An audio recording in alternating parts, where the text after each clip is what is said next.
So replacing a negative image with a positive image. So when McDonald's came in, and when we had uh, Domino's, and we had the pizza companies, and we've had Coke and Coca Cola. Most of us remember having a dialogue or chatting with children and family and seniors about the negatives of the food, fast food. And we've been hearing stories over the years and stuff that too much of zero cola, too much of Coke, too much of fries, too much of burgers and everything is not good, okay? So I agree to a point. Yes, you have to have a balanced diet and stuff and all that. But again, demographics plays a very important role. Your fitness plays a very important role. The countries you're living in, the weather, and everything plays an important role. Your lifestyle plays an important role and stuff, because the image and the narrative has been driven so much about these brands and stuff that they tend to lose their business and stuff.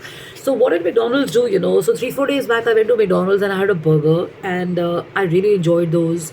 I did not count my calories. I did not count what I was having and stuff. I just let myself loose, and I started having it. And I was thinking, should I have a diet coke or should I have a coke? I ended up having a zero coke, and I heard some people tell me that zero coke is not so good, but what really matters is how much of it is consumed by you. So McDonald's was facing a unique challenge, and mothers concerned about their children was they were concerned about obesity, fast food, and McDonald's was widely perceived to be causing obesity. The perception continued. The future of McDonald's was at stake. So McDonald's was also offering a healthy menu, and they had a breakfast. I remember I had taken a drive many years back, and they had breakfast and they had coffee and stuff. And McDonald's was actually now wanting to kind of shift from a negative image and create awareness amongst their peers and audiences and consumers about the healthiest food and stuff. The believability was low because people had talked so much of negative about it already. It's like thumbs up or anything else. So what did McDonald's do? McDonald's actually came up with a mom's quality program, and they started attracting mothers from different backgrounds. And McDonald's kitchens shared their opinions about the quality of food and stuff, and they actually wanted mothers to stock positive. And as a result of that, they had a low diet breakfast and a menu which was introduced and stuff. So Subway has a great perception on health. Subway has a great perception on promotion and stuff. Subway also gives you Diet Coke. Subway also offers you beverages and stuff. But the point is the messaging, the branding, the communication, and everything which is driven around.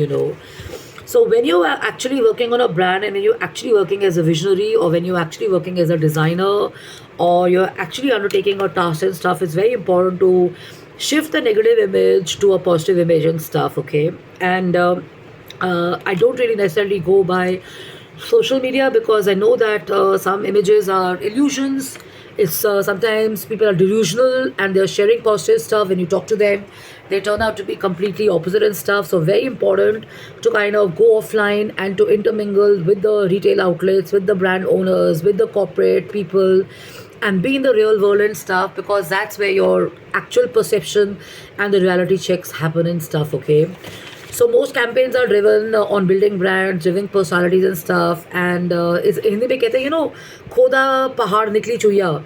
So you thought you were kind of digging a mountain, but for something really concrete and worthwhile, and all you found was a mouse. So similarly, when you're actually following people and following brands and perceptions and international personalities and stuff, be very careful on what you believe and stuff, because sometimes it's half-baked information and you can't even say what's real. So sticking to the real would mean going for a drive to the nearest mall, going to the retail outlets, going to the amazing coffee shops, going to the amazing libraries, going to the amazing places where you can actually kick ass and hang around and learn more.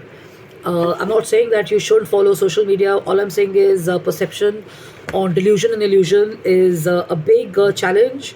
So if you really want to stay inspired, you really want to stay enthused, you really want to kind of kick ass and have the right information, you have to follow the right information, and that can only come when you're reading good books, following good videos, following good mentors, and you're actually doing work offline than online. So see this book before me.